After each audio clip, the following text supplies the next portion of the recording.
speed, rolling. You gotta do it gently when you're in front of certain people. I learned that. I just like the way that we ride. I wanna keep you around.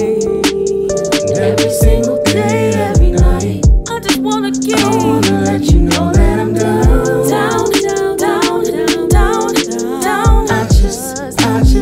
I just wanna keep you around. And every single day, every night, I wanna keep you. Like that. Or do you go like that because your fingers, as opposed to like? Yeah, my fingers not gonna meet. Now, what'd you say? What's it called? Speed? Speed, sound, rolling, something. Action. Hello, everyone. Welcome back to Harris Open Humor, where we share our lives as an interabled couple. This is our life. This is our life. I got my glasses on to block this. And today we are going to talk about gun. Pew, pew, pew. No, I'm sorry. It's not true. We're going to talk about owning a gun. Our thoughts on owning guns.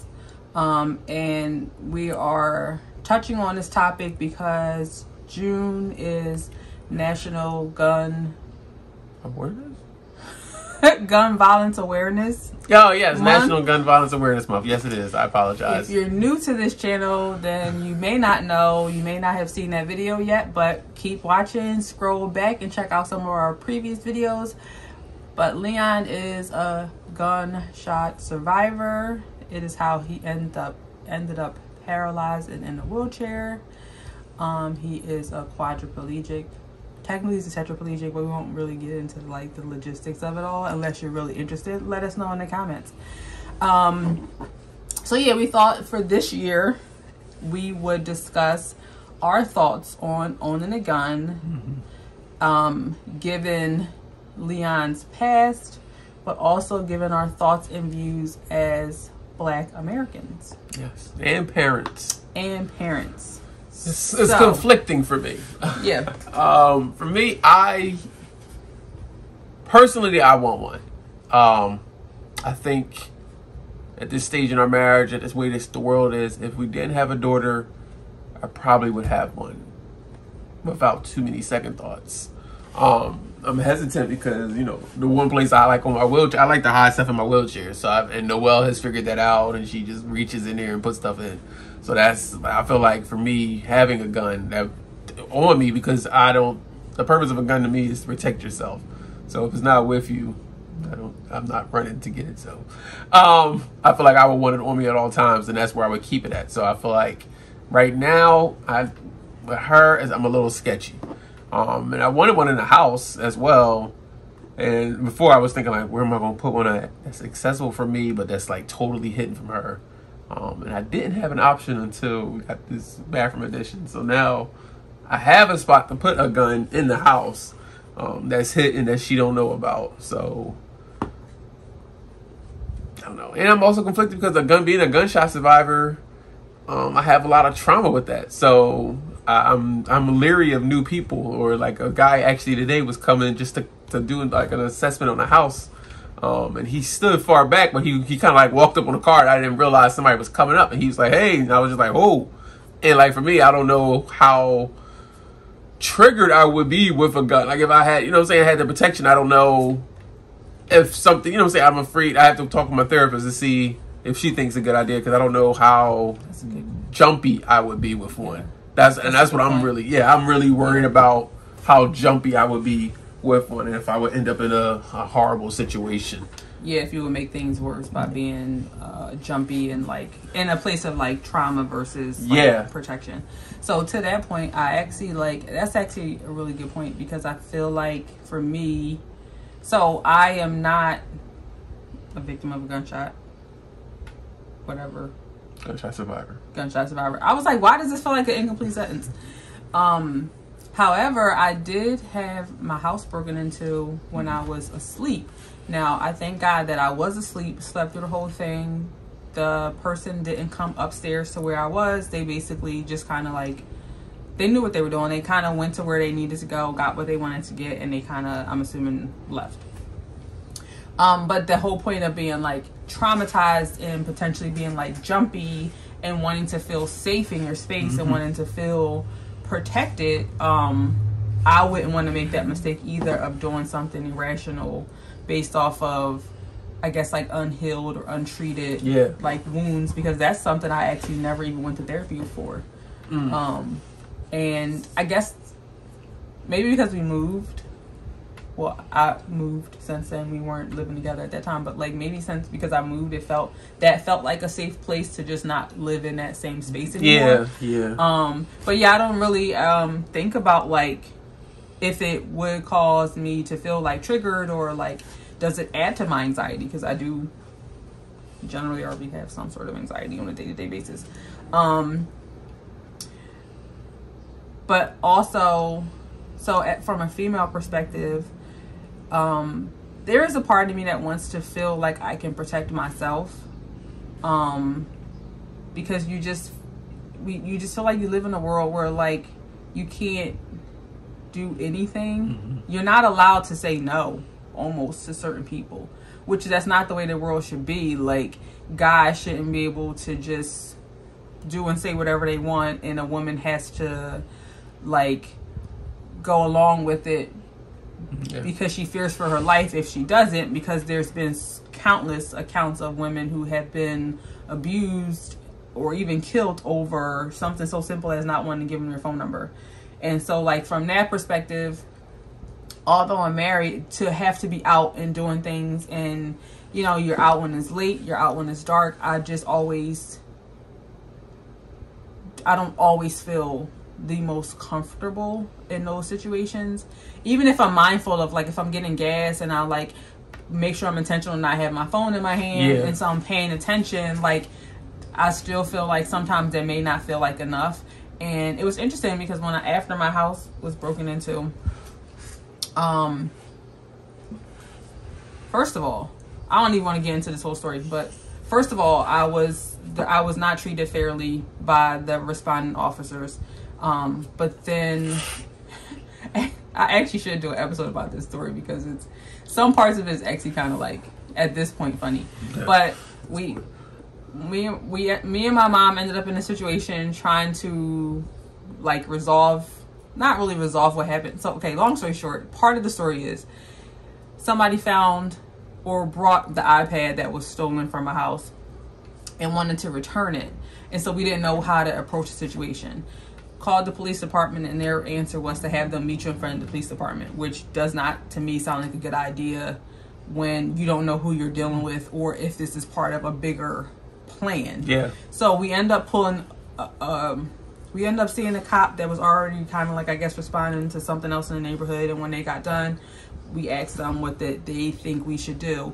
And this particular officer was like, no, you should definitely not meet them at the police station or meet them alone. So him and his partner went undercover.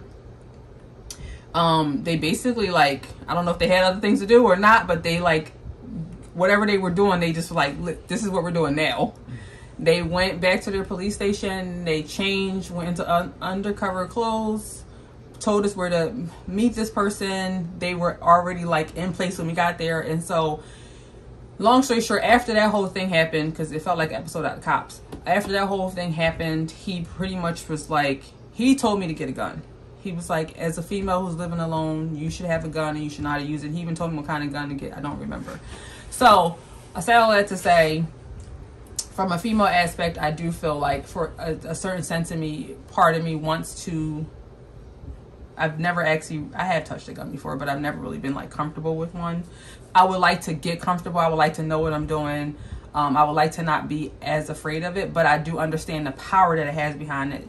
And I do agree with Leon as a parent that I do have apprehensions as a parent about having one in the house. Would I want her to grow up and know what she's doing eventually? Absolutely. But as of right now, we have a 3.5-year-old who thinks that it's funny to grab anything and run. So that would be really a really scary situation to end up in. And maybe we feel like this because we're not versed enough, maybe because we haven't gone to like a safety class or been to the range to know a little bit more about it. We're probably speaking from a place of maybe more fear than informed. But yeah. And I think I also would feel terrible if I did to someone what was done to Leon. If that was even in protecting myself and even if I felt like I had the right to had protected my home and my family by shooting the gun at an intruder or whatever they may be considered, I think there would still be some sort of like, I wouldn't want to be the judge and the jury over like that. Like I wouldn't want that to be on me, that I cause somebody to live in a way that I see every day to be hard. And, you know, it's okay. We have different views on that. Well, if I could stand, I had a shotgun, you come in this house, you blasted. No. I think that's just my biggest worry. That's just one of my biggest worries is reacting too fast. Reacting too fast. The one thing people say is if you have a gun, nobody should know you have a gun. And I don't know how I react to that. So being a gunshot survivor has a lot, comes with, depending on what happens to you, there's some physical struggles that you have to go through. But a lot of people don't understand the mental struggles. I have a lot of mental struggles and apprehensions with people. I don't like new people. I don't like meeting new people. I hate people behind me. I don't like it at all. If I can't see behind me, I'm not a comfortable person. I'm really jumpy, antsy. So wait, you don't like meeting new people? Nah, I don't like new stuff. Okay. I'm not a person of change. No, I'm not. Like, cause I like to know what I'm anticipating. So a new person, now I gotta fill you out and see what you're about and like. Yeah, no, I totally get it. No, like, I say that I ask because I feel very much like I just was talking about this on our Insta stories about like introverted versus extroverted, and I think I have a misconception that you're I'm an introverted extrovert. Like I'm both. Like I know how to be a people person and be joyous and happy to meet you, but initially in my head, but that's why I do that. Like I lighten it up so I can get a sense of you. That's why I am very much like I revert to my shell where I'm kind of like I'm taking it all in. I'm like, okay. No, I'm assessing the situation. I'm very like 1 and 2 word answers sometimes. But I think it's just for different reasons. Yeah, I still like somebody just said to us recently, which I thought was a huge compliment, that Leon's just a very easy person to talk to, and I think that sometimes like people can probably sense that vibe where I am totally not that person, and I feel like because so many people easily make conversation with him, approach him, they're in very like if they're not like being nosy. They make very good and easy light conversation with him all the time. Wherever we are, people will always find a reason to talk to him about something. And I'm always kind of like, bruh. But yeah, it's interesting that you I go without talking to people. That has to be hard. Yeah, I tell you all the time. I can like when you're the only anomaly like that. I don't have no problem being around all the time. Other people, I can be myself. Y'all hear that? I'm the only anomaly. I can not be alone. I don't know. I'm the only anomaly. Okay, so anyway, what other mental struggles do you feel like you face as a victim? Do you like the word victim versus survivor? Or do you like not? I don't think I have a problem with the victim versus survivor term. I don't.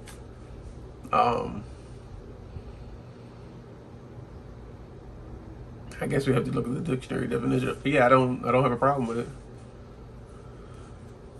Can I share about your homework you have on therapy that we still haven't done? So, one of the things that I've noticed about Leon, and I thought it was me, because I feel like I have a tendency to like overthink and overanalyze things. No, I do actually. It's not a tendency. I do actually overthink and overanalyze things. And so, Leon is very jumpy when you enter a room and he doesn't know you're coming. And at one point, it was funny because you brought me a charm bracelet, because I feel like it was like, oh, she would like this, but like low key, also I will be able to hear her coming. And because apparently I walk very light, and he doesn't know when I'm coming, and like it wasn't like a huge like issue in our marriage, but it definitely was something we had to kind of overcome, because I would get frustrated about the fact that like I would feel bad that I would startle him, but I also was like, how am I supposed to feel comfortable in my own house if all I'm doing is walking from the living room to the kitchen? And I think sometimes, honestly, even if he heard the footsteps would still startle him, depending on where you heard them from. Because there's times where I would walk in the room and I'm like, I'm coming into the room, and even that was enough for him to be like really startled. Yeah. And so I think that's a part of the disability and the survival that like people don't really get to like hear about or like see, or we don't really talk about, is like what that's like every day to constantly be, I don't know what the word is for it. Vigilant. I feel like I have to be vigilant all the time. But we're supposed to be doing homework to fix it. I'm supposed to like intentionally like scare them, to kind of like get them to stop doing it, to like stop being afraid, I guess. I haven't actually worked on it, but I thought it would be funny to like record it and like post it on like social media, but I was like, that could be a little cruel. I have a problem with Not sure yet. It was like going to be a whole series of like me scaring Leon, part 1, part 2.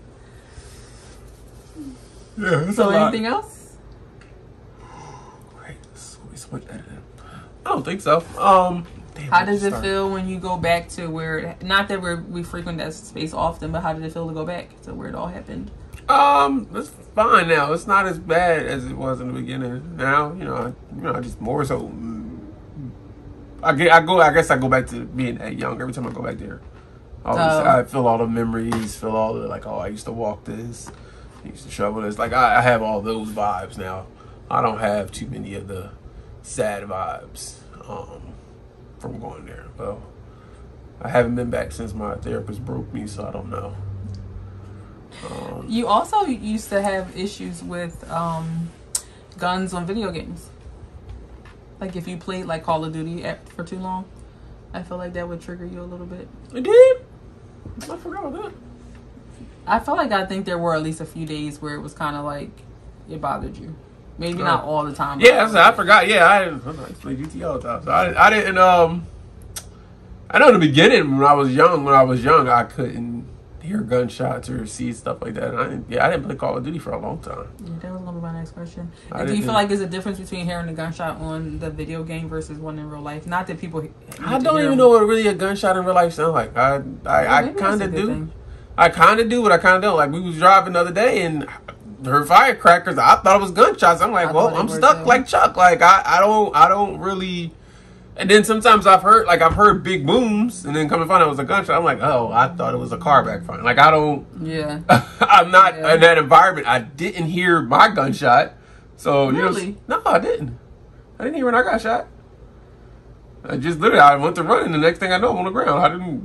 There's a whole little bit of a gap. There's a blackout gap. Yeah, I didn't hear the shot at all. That's why I didn't. For some part of it, I didn't believe. Form of like mental protection, or if it's actually like a form of like something that needs to be like worked through. No, I'm good. Way. I'm not your therapist. I'm just your wife. Yeah, guns don't bother me. Yeah, gunshots don't bother me now. I mean, I don't think they do. Lord knows I don't want to find out if they do. But yeah, I'll play a game and I'll shoot somebody in the head in a game. Because I know it's a game, it's not real life. I wouldn't. You know what I'm saying? I would never want to. I wouldn't want to see somebody get shot in the head. I've seen them videos. I think because I've been shot, I'm kind of numb. I'm not numb. I feel bad. Like I've seen some videos, the stuff going on in Philly, and just the random ways people getting killed, and it's just, it doesn't bother me as much as it should bother me watching it. I can get that. It doesn't. Like I can watch it. I feel there's empathy there, but it's just like my head goes to like the shooter. Like what's in their head when they do this? Like they literally walk up and know what they're doing. They literally walking up to end somebody's life. So for me, is that I watch it just to get into the want to get into the shooter's head, which is a whole other rabbit hole. It's just that part. Just always, I don't want to use the word amazes me, but I'm curious about what's really going, like, because that's what we need to stop. That's the key right there. If you can get into the shooter's head of what angered them so much to walk up into somebody's car and just put a gun in the car and just shoot, knowing there's nowhere for that person to run. Like, what's the trigger for that? Like, that's I feel like it's the key. Everyone always wants to ask, how do we stop gun violence? Figure out what's setting people off that bad. Yeah. I mean, it's I have a couple thoughts. I feel like sometimes I don't even like to speak on it because I feel in that aspect we're very different people, and so out of respect for what you've been through and your trauma, like I don't always feel comfortable like speaking on the subject because I don't want it to seem like insensitive to like you, especially as my spouse. But like my thoughts on it sometimes are like they're hurt people, they're broken people, they're angry people, they're rageful people, they're people who were never taught the right way to express those emotions. I get that. And so I'm always kind of like I see everybody as a victim in those situations, and I know that like justice still needs to be served, but like I my heart just breaks for people who don't feel a sense of peace or they don't feel connected to enough people, or they don't have like the proper resources to live a fulfilled life, to be able to want more for themselves, to have been able to make the decision that like what they're doing is not worth it, to really be able to like process it in a way to say like the repercussions to this is not what I want to do in my life, this is not who I want to be, and this decision and what could be a quick second really can change the course of a life. And so for everybody, because I thank God that you're a survivor, but the people who aren't, the people that don't get talked about all the time, the people who aren't here to tell their story, who aren't here to have a YouTube channel, their lives are now lost, their families are now affected, and you know the shift is, you can never shift it back. So those are the thoughts that I have when I think about what makes a person like that angry. It's you want to be like I just want to give them a hug, but not really, but like, you know what I mean? Like you want to, you just kind of feel for them, because you do have to wonder, like, it's a shame that there aren't enough resources or people within their immediate circle, so to speak, that could have helped or maybe prevented that. Yeah. And then, you know, it could be untreated mental illness. It's just a lot of things that it could potentially be that you just never know, and you don't want to, you know, I don't know.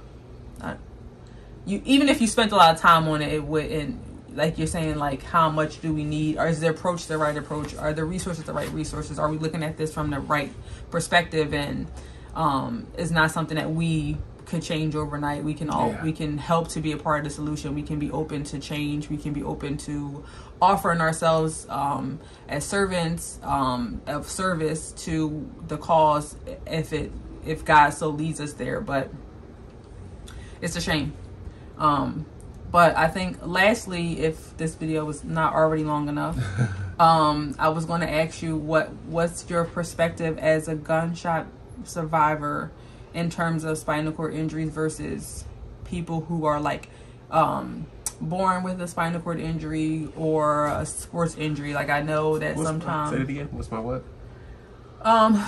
So I'm trying to ask a question of, so Leon has done some work volunteering, not really volunteering, you're gotten paid for these opportunities, but like speaking to students about spinal cord injury. About his spinal cord injury, about making the decision to think first. We'll just go ahead and say that's what it's called. And so what Think First does is they go to different schools and they kind of teach I guess safety. Yeah, think first, like legit. Because a lot of I don't know the statistics. Because I wasn't planning on speaking on this. I didn't look up the statistics.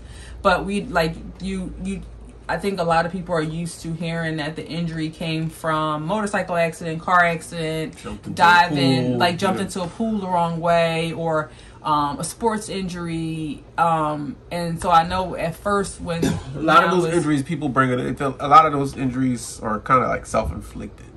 Right. Some. Like I feel, again, we haven't done the research, but majority of spinal cord injuries seem like it's like brought on by yourself or something you did.